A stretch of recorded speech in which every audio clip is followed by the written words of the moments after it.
We're about to have a very big treat. My governor,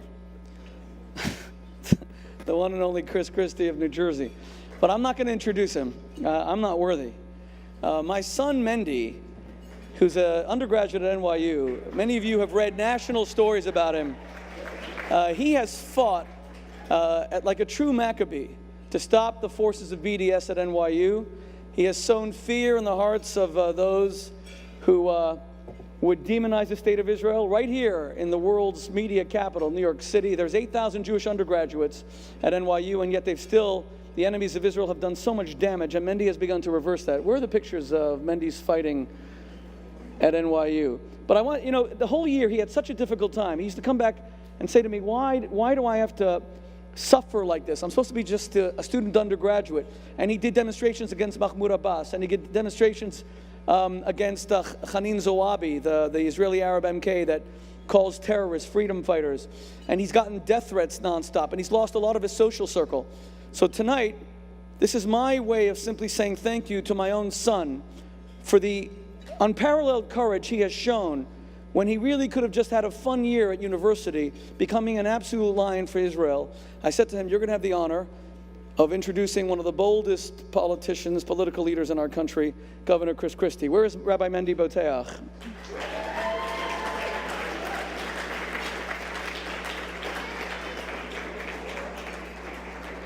Okay, I got to school my son in public life just a little bit. Mendy, when I start saying your name, that's when you start making your way to the front of the room, so that by the time I finish, you're right here and no one is kept waiting. By the way, ladies and gentlemen, this is the second year in a row we've had my governor, Chris Christie.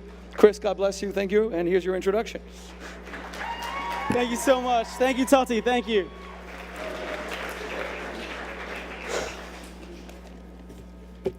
Thank you, everyone.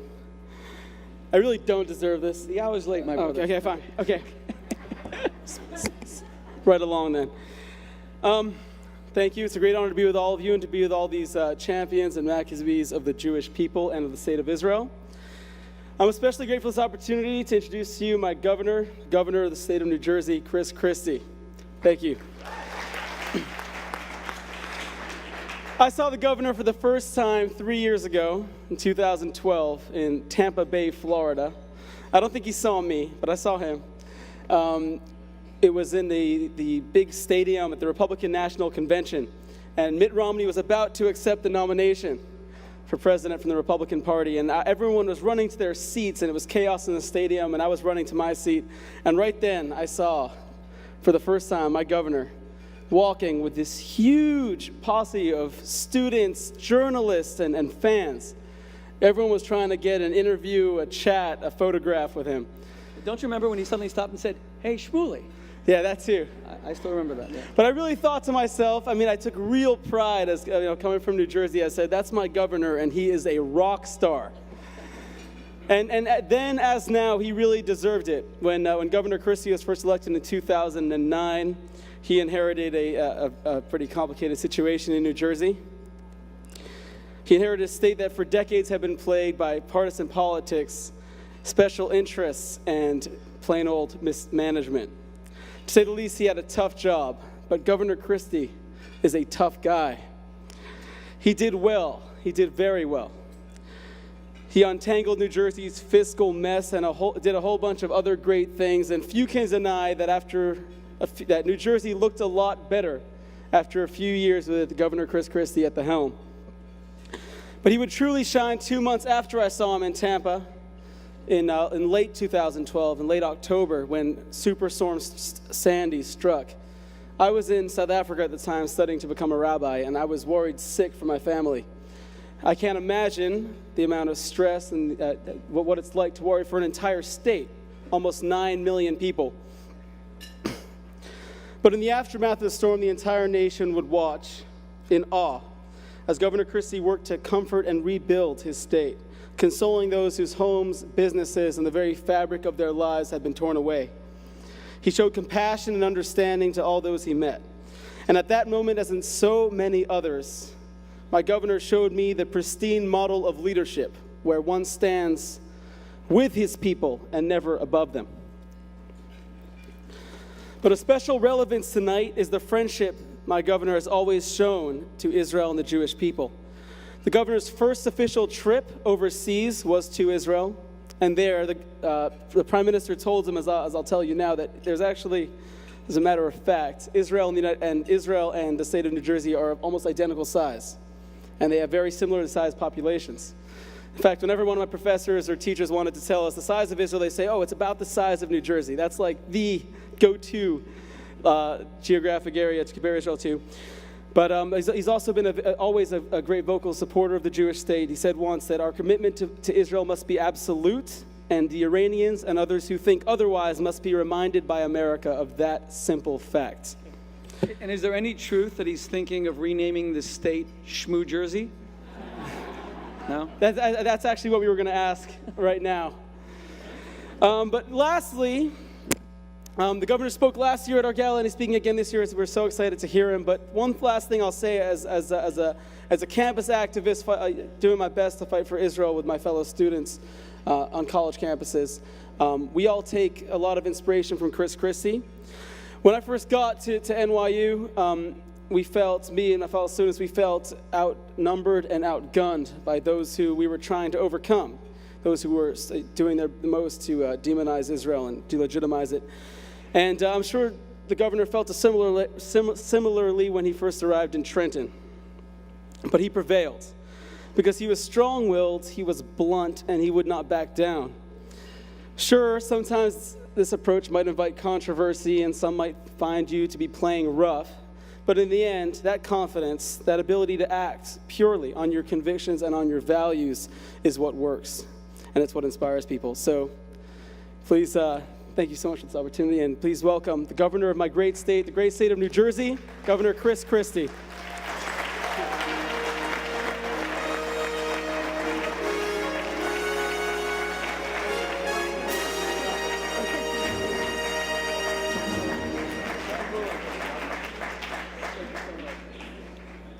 No chance it's going to be Shmoo Jersey. Even though you've invited me 2 years in a row, Shmuley, no chance. Mendy, thank you. Thank you not only for the very generous introduction, but thank you also for the work that you're doing. One of the things that can give us confidence as a country is to look at the next generation and see if there are things that they are willing to stand up and fight for. And so watching your son fight for those principles and values that he's obviously learned in his home and believes in his heart is something that should give everyone in this room tonight, and certainly gives me great confidence about the future of our country and the future of the world. So Mendy, congratulations for what you're doing. As I've sat here tonight, I've heard any number of folks sound downcast. Folks who look at the inordinate challenges that face our country and the world and feel a sense of hopelessness, feel a sense of betrayal. And with that comes, if not a loss, a diminution of hope.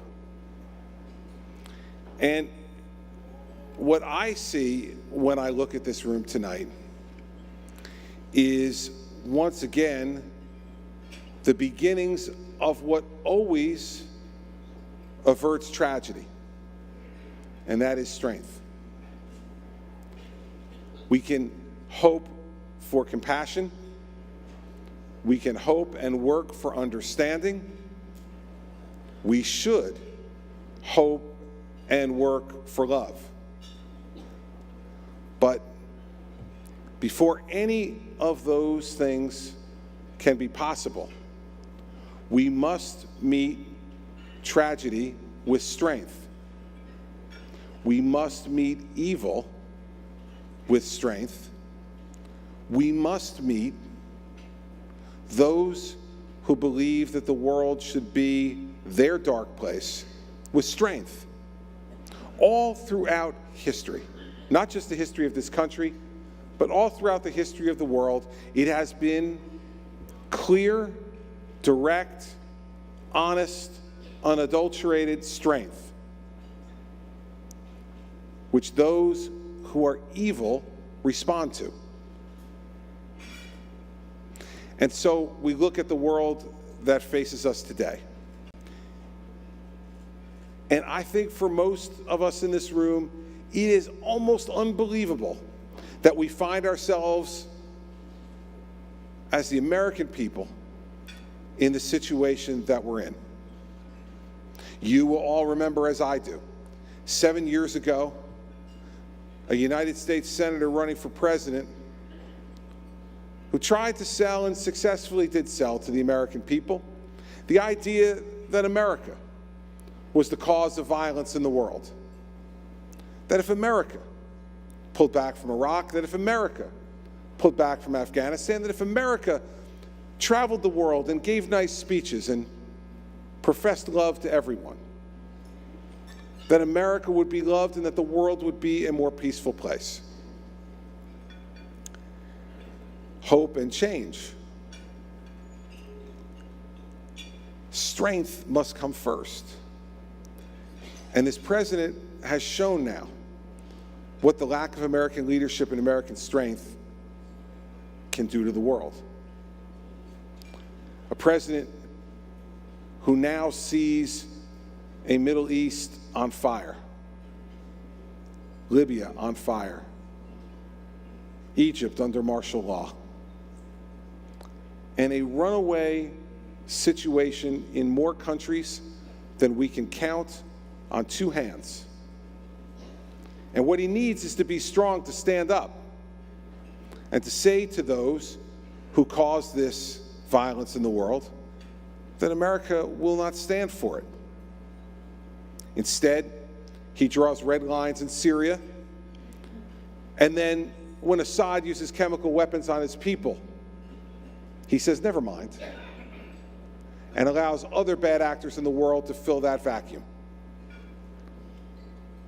It seems at times that this president is unwilling to stand up to anyone in the world other than Prime Minister Netanyahu, who actually happens to be our friend. No other leader in the world is this president willing to stand up to and speak against. Ironic now that as the world comes apart, the president only has the resolve to stand up to our friends and not to stand up to evil. What would showing strength and standing up to evil look like? First, it would be this.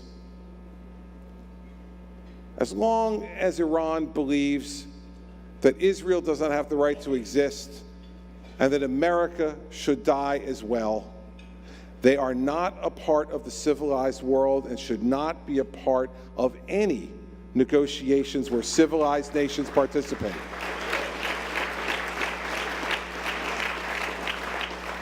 Imagine that we have the greatest sponsor of state terrorism in the world, who we are not only permitting, but we're inviting to join the nuclear club.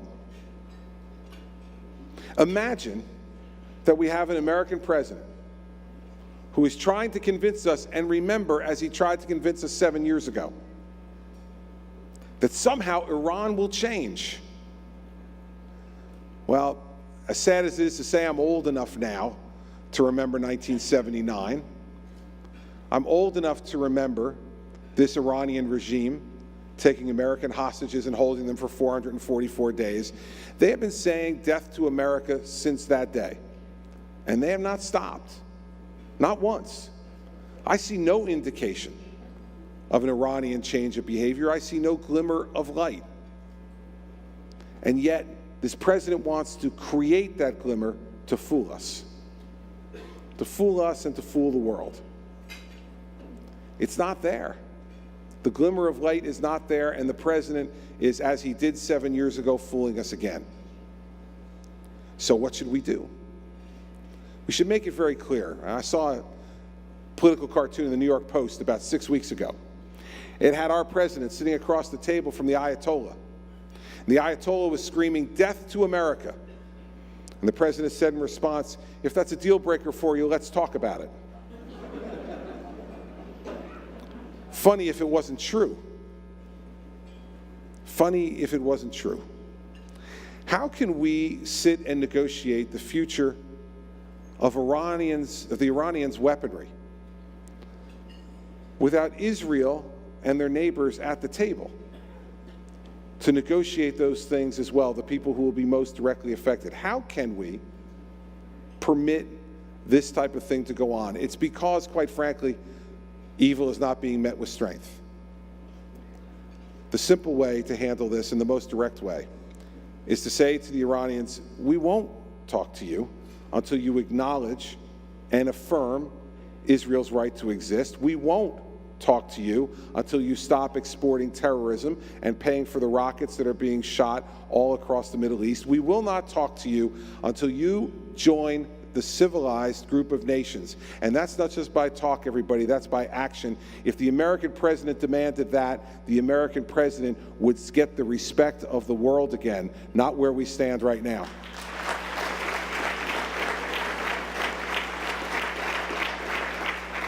And we cannot permit anyone in this world to use this moment of American weakness to make matters even worse.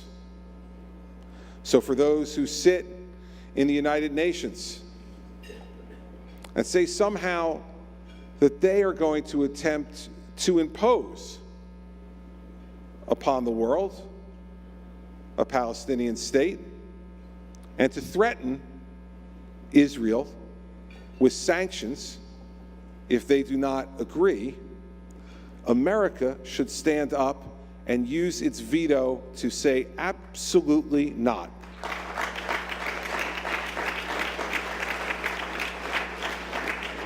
Peace must be earned. Being welcomed into the world of civilized nations must be earned by conduct, not by just being willing to wait around long enough until you tire us out. Tire out a weak president at the end of his term who cares more about the 2 L's right now than he cares about world peace and American strength and Israel's survival. This is a president who cares more about legacy and library than he cares about making sure that the world is a safe and secure place for our people.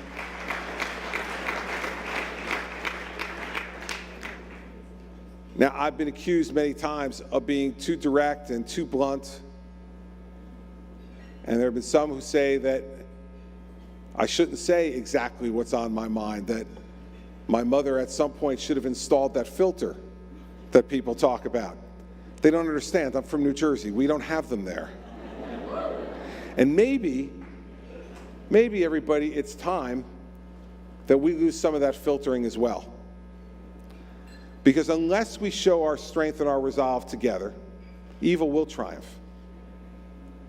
Unless we say to ourselves that we are willing to take risk that goes along with expressing our views in a way that is unfiltered, that the world will misunderstand our purpose. Our people, this country, has a very large heart. All the things I talked about before, we want to love, we want to believe, we want to forgive, we want to work and live together. But not at the end of a loaded gun, not at the end of an intercontinental ballistic missile, not at the end of a theocracy that believes there is only one way for the world to be run and that they've determined it.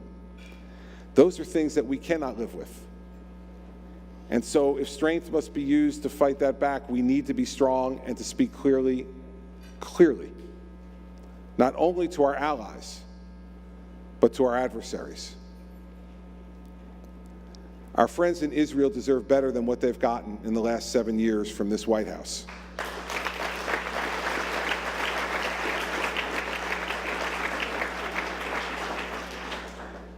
But it will only change if we decide to stop making excuses, stop rationalizing, stop waiting for a better day to come and start to force it to come. It's not easy. It's never easy.